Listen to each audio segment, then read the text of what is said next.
Thank you for allowing me to have the opportunity to testify today on 5572, an act concerning accelerated rehabilitation in the case of animal abuse.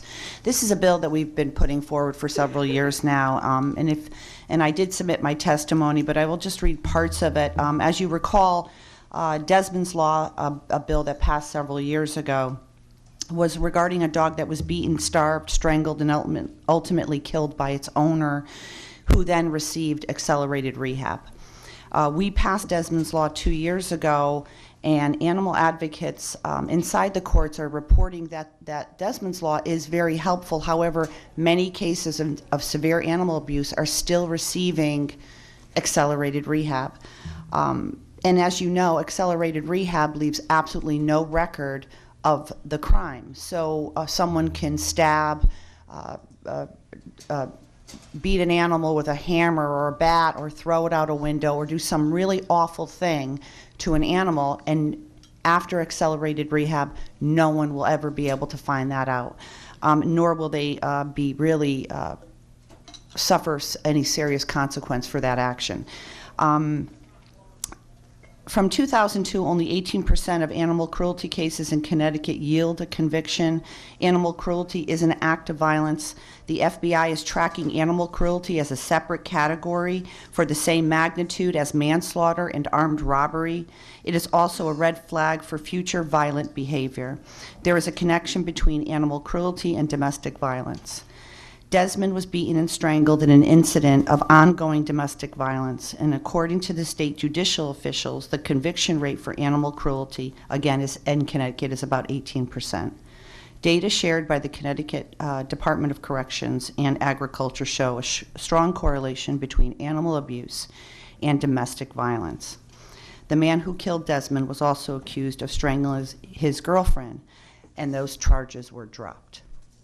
Numerous animal welfare organizations have come out to support these changes.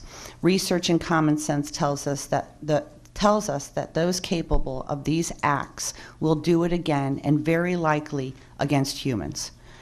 Animal cruelty needs to be taken more seriously by the courts. We simply cannot allow those who commit serious acts of animal cruelty to slip through the cracks of our court system and go undetected by the public without any real consequence. Mandated psychological therapy or review when accelerated rehab is used as a sentence. And I'm hoping that the committee would be open to looking at some data that I'd be happy to provide after the committee hearing is finished.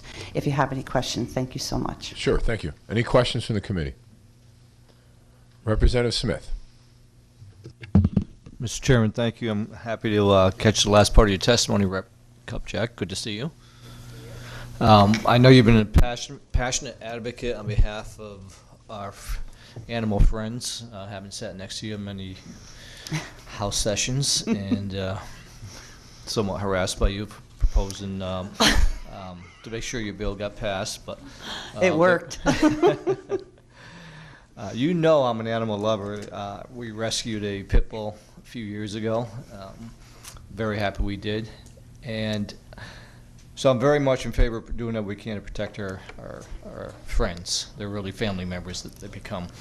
My only question for you is, if the type of conduct was done to a human what's done to a particular animal, whether it's a cat or dog or whatever, would that person be eligible for AR if it was done to a human under the proposed bill, or do you know? I'm not aware, but I wouldn't think. I think, yeah, that's violent. Yeah, I mean, that's the only thing I'm concerned. I want to make sure that we treat, obviously, humans with equal regard. So if a human would be eligible, if that type of conduct were to occur to another human, we want to make sure that even though that happened to happen to an animal, that we'd apply the law equally. So I'll take a look at I just didn't have a chance to look at it. Wanted to make sure I got to question you on that. But if we'll take a look at it and see if it's we for can get the answer. a felony Class D, Class D felony. But I'd be happy to try to do some research on my own to give to you to see if, I mean, I would imagine anyone who commits the kinds of crimes that we're talking about against human beings, they would most definitely not be receiving an AR. Well, I'd be happy to once again sit down with you and go through that. Thank you. Thank you, Mr. Chairman. Thank you. Any further questions from the committee? Seeing none, thank you for your patience. Thank you for your time.